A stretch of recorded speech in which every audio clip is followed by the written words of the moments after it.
Olá, amigos. Sejam todos muito bem-vindos a mais um episódio, do nosso programa A Vida Continua, que estamos estudando o livro E a Vida Continua, psicografado por Francisco Cândido Xavier e pelo espírito André Luiz. Então, Thelma, como estamos? Olá, Márcia, tudo bem? Graças a Deus. Que bom estar aqui, estar com nossos amigos, dando continuidade ao nosso estudo, né? E eu vou aproveitar e fazer o resumo para nós, né, do capítulo anterior, que deve estar fresquinho na cabeça de vocês, mas a gente utiliza sempre esse resuminho para a gente lembrar, né, que conforme nós vimos, a Evelina e o Ernesto foram conduzidos pela senhora Tamburini e por Alzira ao Instituto de Ciências do Espírito. E lá esse instituto ficava ali próximo ao jardim, né, um lugar que deve ter uma beleza. E lá, então, eles iam ouvir uma palestra dialogada, ou seja, teriam oportunidade de falarem, de perguntar, né, e que seria feito pelo irmão Cláudio. E aí eles iam começar a entender melhor tudo o que estava assim, acontecendo com eles, já que agora, Márcia, eles já sabiam que estavam desencarnados, né? Então, mas mesmo eles sabendo, mesmo a senhora Tamburini apresentando algumas circunstâncias para ele, a Alzira também, eles continuavam na dúvida, eles não acreditavam completamente, porque eles encontravam ali situações bem semelhantes às situações que nós encontramos aqui na Terra, né? Por exemplo, a natureza era bem semelhante, embora seja mais bela, com certeza, né? A construção dos edifícios, mas eles ficaram muito emocionados com a palestra do irmão Cláudio, porque ele fala sobre a responsabilidade, né, que nós devemos ter com a nossa existência na Terra. E, então, hoje, nós vamos continuar essas reflexões em torno dessas observações, né? E eles vão ter oportunidade, agora, no final da palestra, de conversarem com o irmão Cláudio. Né, Marta? Então, nós estudamos o capítulo 8, que era o encontro de cultura, né? Que eles foram assistir essa palestra que a Thelma falou, no Instituto de Ciências do Espírito. E agora, o capítulo 9, que se intitula Irmão Cláudio, acabou a palestra e eles vão pedir para conversar um pouco mais com o irmão Cláudio. Só que esse capítulo tem tantos ensinamentos que hoje nós vamos dividi-lo em duas partes. Então, hoje nós vamos estudar a parte 1 do capítulo 9, que se chama Irmão Cláudio. Então, vamos lá.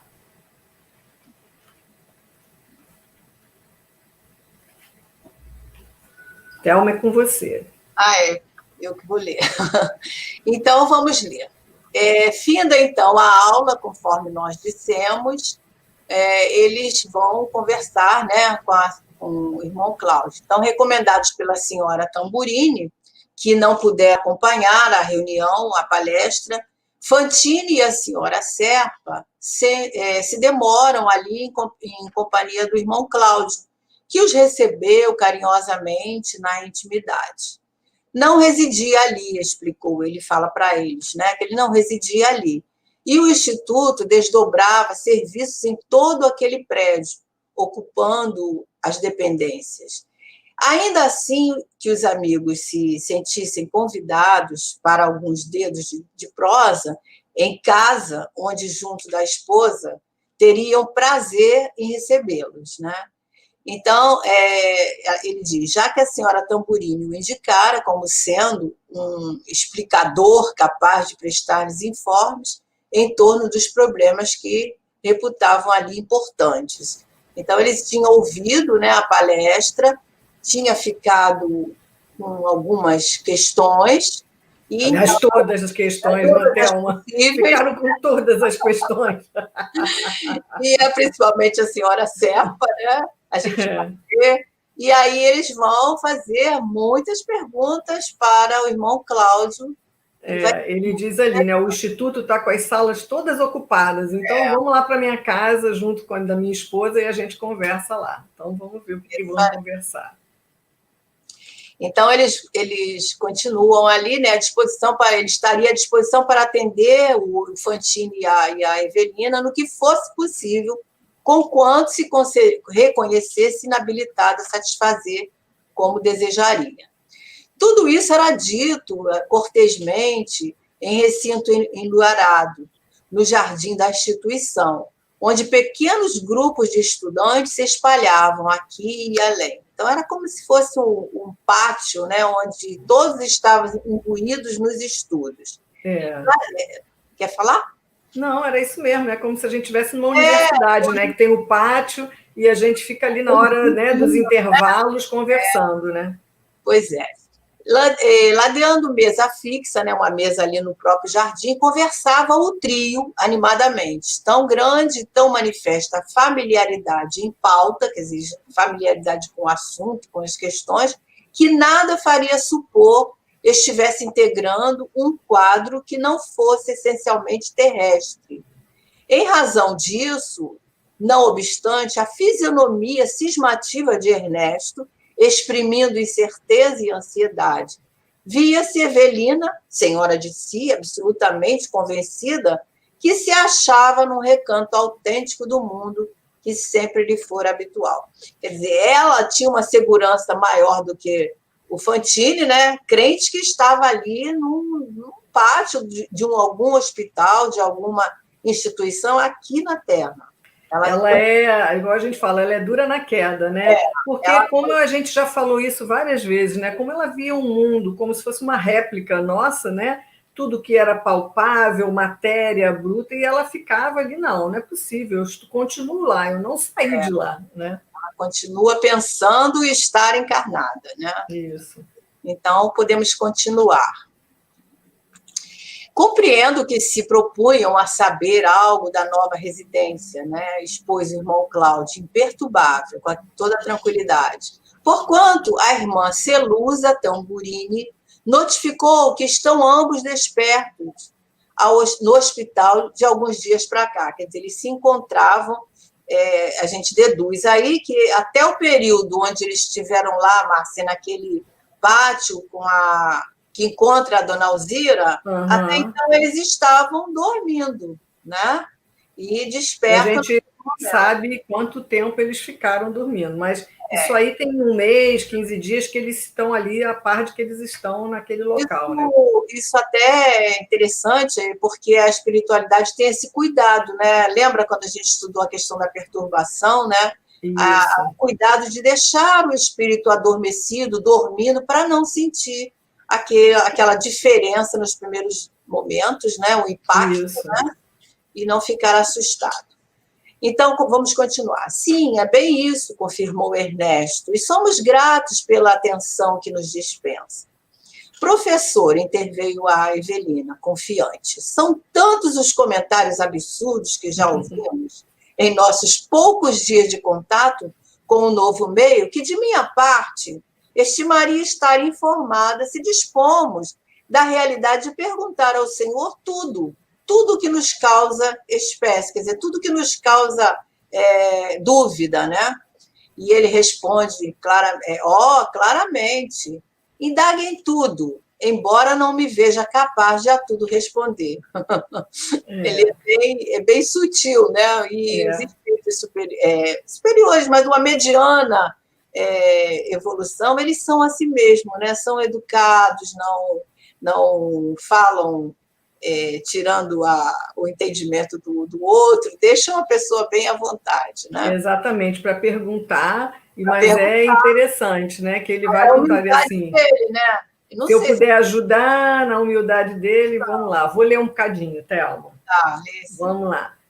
Convocado a exprimir-se pelo olhar percussiente do amigo, volveu Ernesto a palavra. Evelina, quanto me ocorre, tenho o espírito dominado por uma questão capital. Isso lhe parecerá talvez uma criancice de doentes mentais, que às vezes temos ambos a impressão de ser, mas temos escutado em circunstâncias diversas a afirmativa de que somos mortos em recuperação num ambiente que não mais pertence aos homens de carne e osso.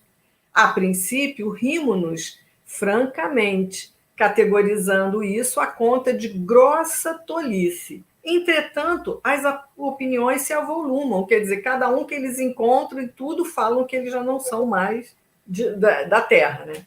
A própria senhora Tamburini está certa de que já cruzamos as fronteiras da morte, como quem vara uma noite de sono. Que nos diz isso? Que nos diz a isso, professor?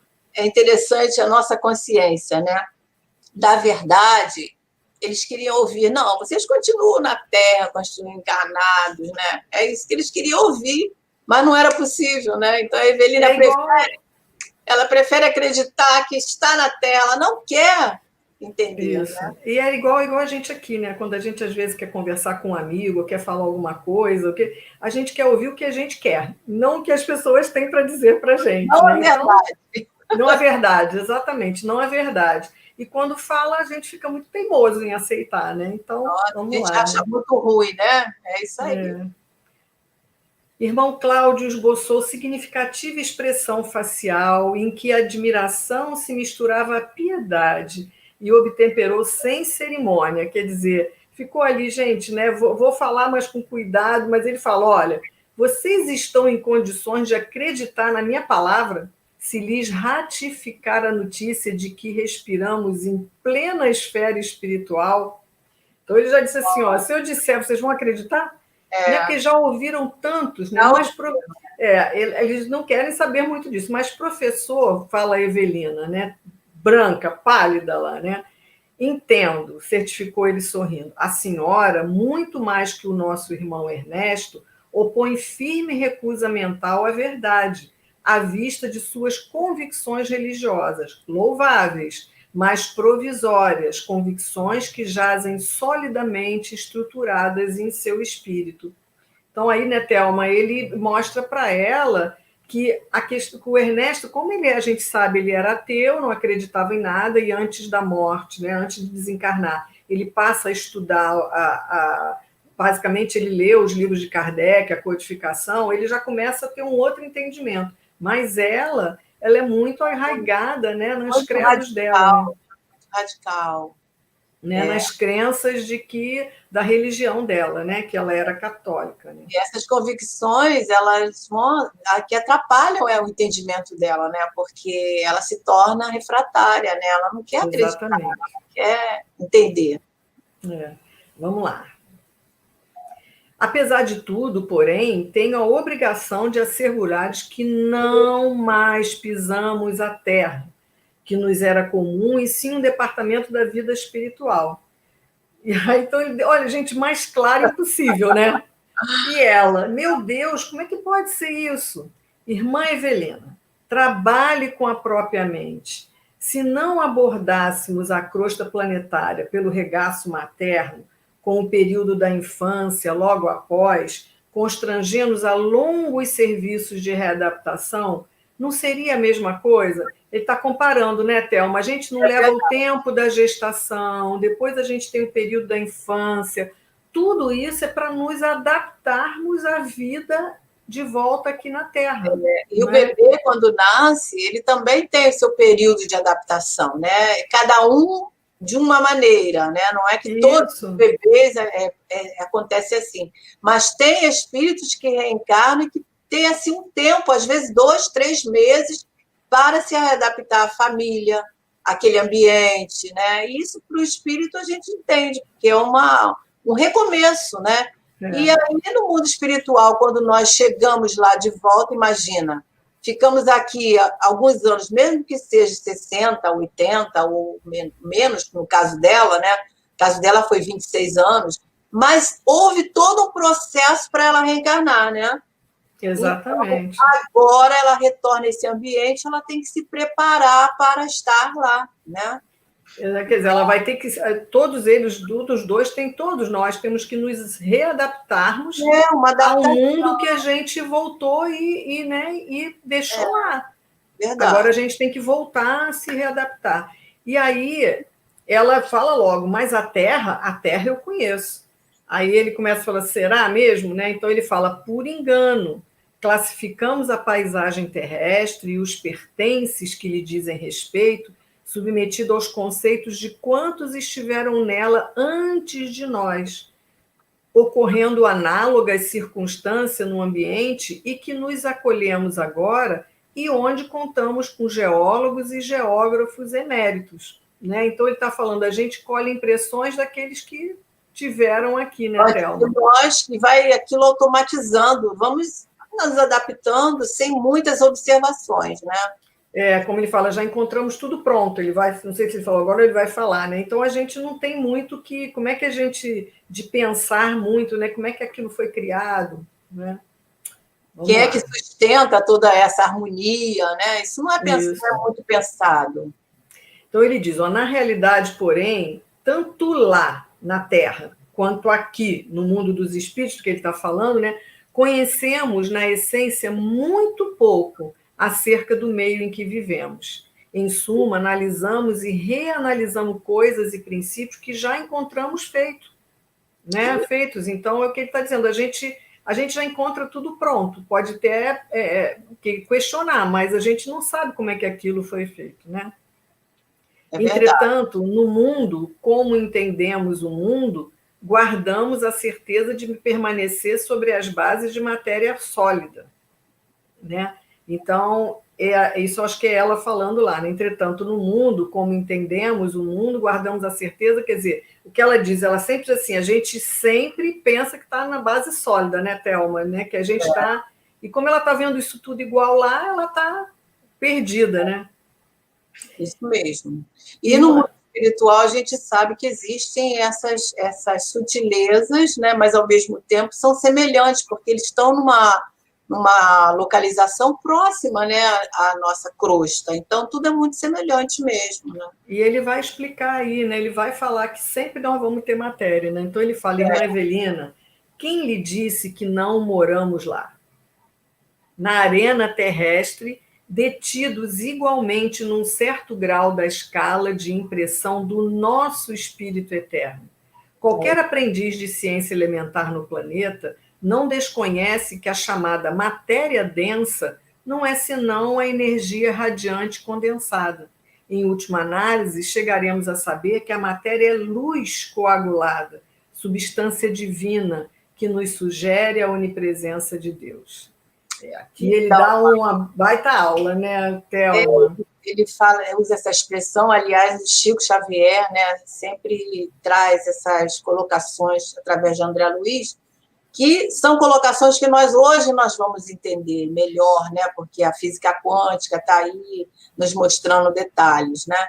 Mas lá no Livro dos Espíritos, na questão 22, Márcia, eu tive olhando, né, eles têm uma questão que dá para a gente entender um pouquinho melhor essa questão dessa luz que ele chama de luz coagulada. Luz coagulada, isso. Substância divina que nos sugere a onipresença de Deus, né? Porque Deus está em toda parte.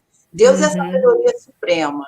Então, Kardec pergunta assim para os amigos espirituais: define-se geralmente a matéria como aquilo que tem extensão, quer dizer, aquilo que ela está situando aí, né? No caso, que ela vê matéria por toda parte, isso. E ele diz que pode impressionar os nossos sentidos, que é impenetrável, a matéria bruta, né?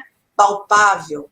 Aí Kardec pergunta, essas definições são exatas? E os espíritos respondem assim, do ponto de vista, né, do nosso ponto de vista, do vosso ponto de vista, são exatas, porque não falais senão do que conheceis. Mas a matéria existe em estados que vos são desconhecidos. Pode ser, por exemplo, tão sutil, tão etérea, que nenhuma impressão vos cause aos sentidos. Contudo, é sempre matéria, embora para vós não o seja. Então, quando o irmão Cláudio fala dessa energia condensada, ele está se referindo, né, à matéria, mas é uma matéria diferente, né, que ele está dizendo. A matéria sutil, a matéria que emana de Deus, né, a matéria, e que nós, com os nossos olhos, físicos nós não percebemos, né? Nós não temos condições, né? E a gente sabe que estão lá, né? E aí, como você falou, né, da física quântica, tudo estudando, que a gente sabe que hoje não existe o vácuo, o vazio, tudo tem preenchido É por engraçado, algo, né? No tempo das nossas estudos, né? A gente aprendia na escola 3 tipos de matéria: sólido, líquido e gasoso. Agora já tem outros tipos de matéria. Há muito tempo já foi identificada o quarto estado, né, que é o plasma.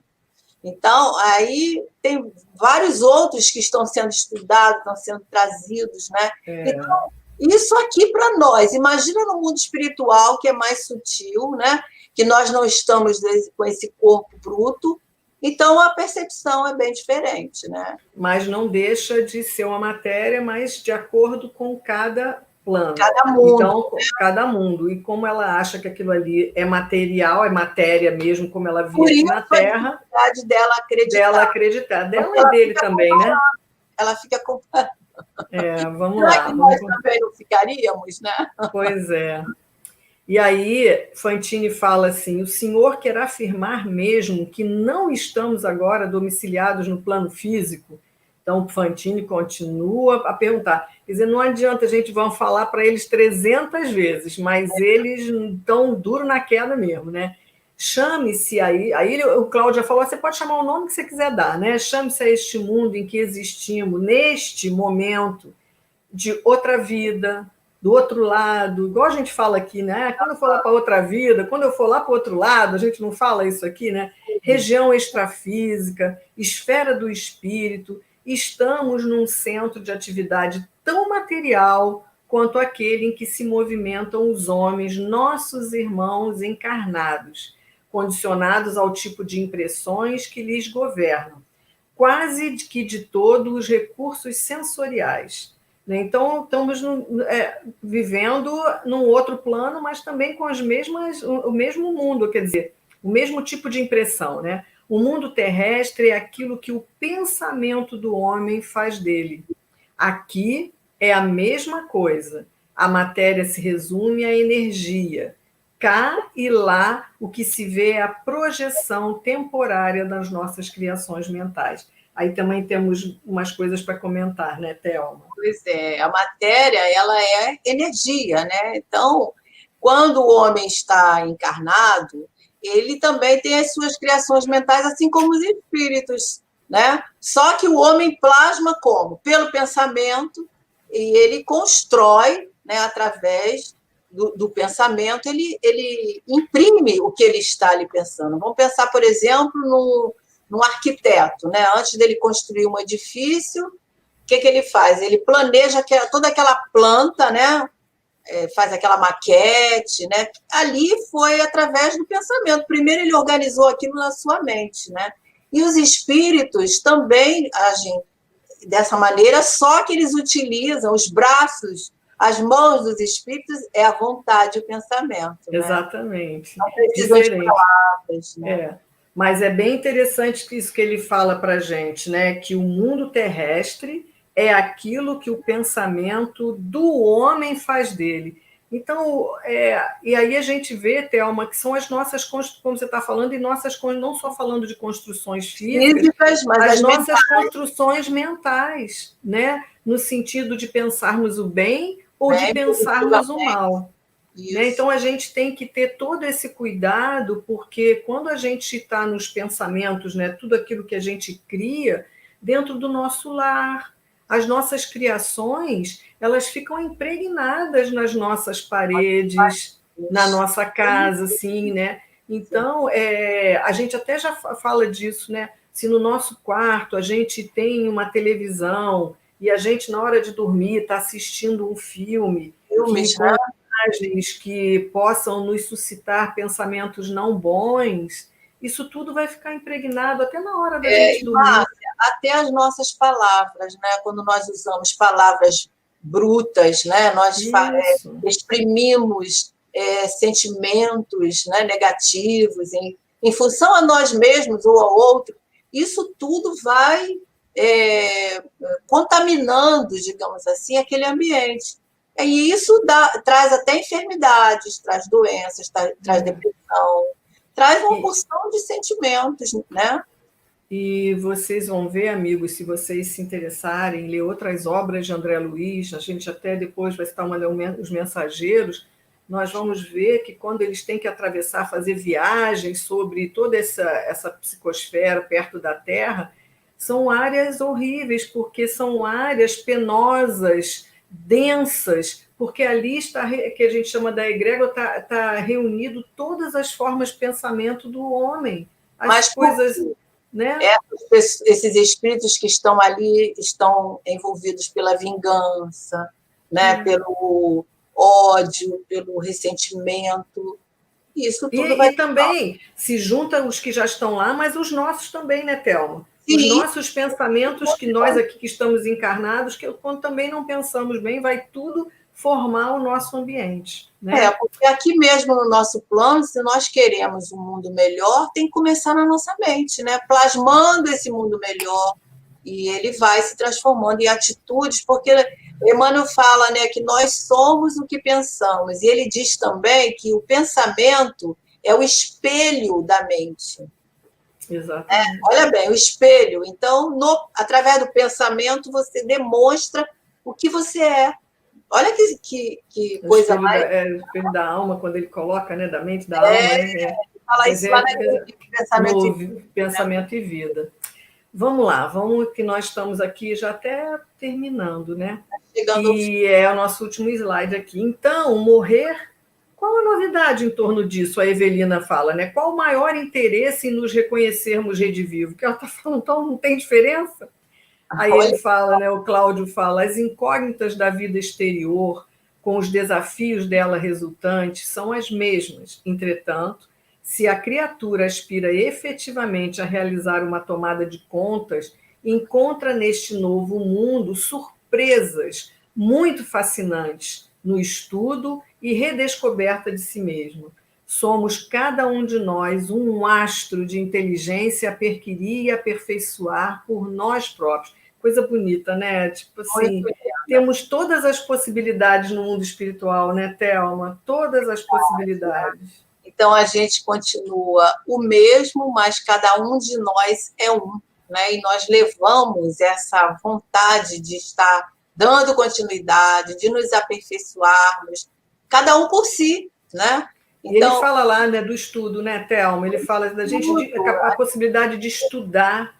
Necessidade, né, de nós estudarmos para compreender essa grandeza, essa sutileza e, ao mesmo tempo, essa beleza que nos cerca. Né? Dizem os amigos espirituais que já estão no mundo espiritual que as flores, que as cores no mundo espiritual são muito mais belas, mais nítidas, né, do que o nosso. Então, a gente tem que perceber essa beleza, né, através do estudo, porque essa compreensão vem do estudo, né? E eles nos falam, né, Thelma, que lá, quando a gente já está mais liberto desse corpo e tudo, a gente aprende muito mais rápido lá. O que a gente levaria aqui 1 ano para aprender, lá a gente... dos espíritos que diz que em 1 hora nós aprendemos muito mais do que numa encarnação. Já pensou que é isso? Pois é, né? De que a gente levaria aqui, até porque, e a gente já viu isso até com o Ernesto e com a Evelina e com a Alzira, que os pensamentos vão assim, que eles conseguem elaborar uma série de coisas bem mais rapidamente. Então é uma possibilidade maravilhosa, né? E quando a gente vai estudando assim, parece que fica dando mais vontade até de você estar lá do que está aqui, né? Apesar de todo, não é não? É convidativo. Mas nós temos ainda que estar aqui.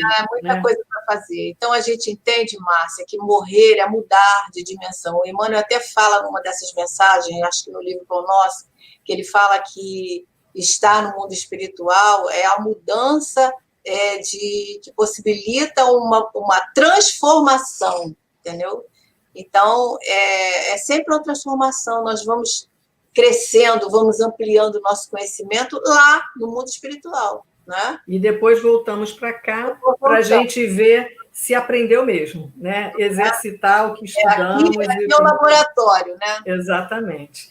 Então, amigos queridos, olha, nós vamos parar aqui nesse capítulo, e na semana que vem a gente vai estudar o capítulo 9, parte 2. Então, fiquem todos com Deus, até o próximo sábado, que possamos estar juntos novamente. Até o próximo sábado, Márcia, todos os amigos que aqui estiveram conosco, e sempre com muita alegria, porque a gente sabe que a vida continua, e até lá, um grande abraço. É isso.